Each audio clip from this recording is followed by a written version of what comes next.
Arlo Guthrie, the troubadour of his disaffected legion of young people.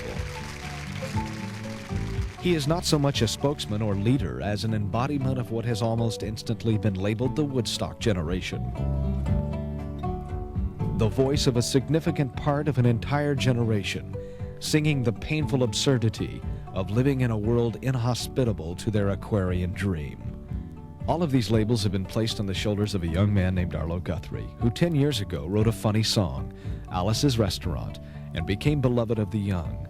We recently attended Arlo's concert in San Francisco. Arlo has been busy since Alice's Restaurant. He's recorded at least 12 albums with material showing a legacy of folk and traditional American music from a long line of troubadours, including his father Woody.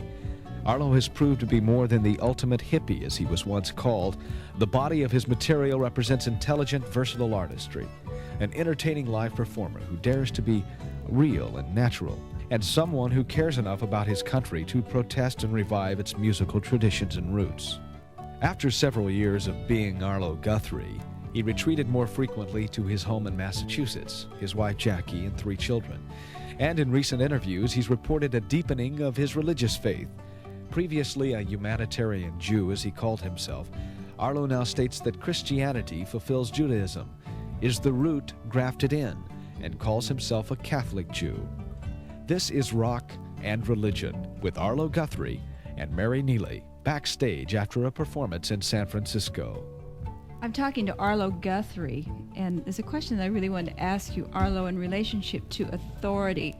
When you recorded the song Alice's Restaurant in the 60s, you sort of identified with a group of people who were anti-Vietnam War. And the question I have now is, with you becoming religious in the sense that is expressed in the article in Rolling Stones and other interviews that you've given, are you exchanging one type of anti-authoritism for accepting now a different type of authority, of a religious authority?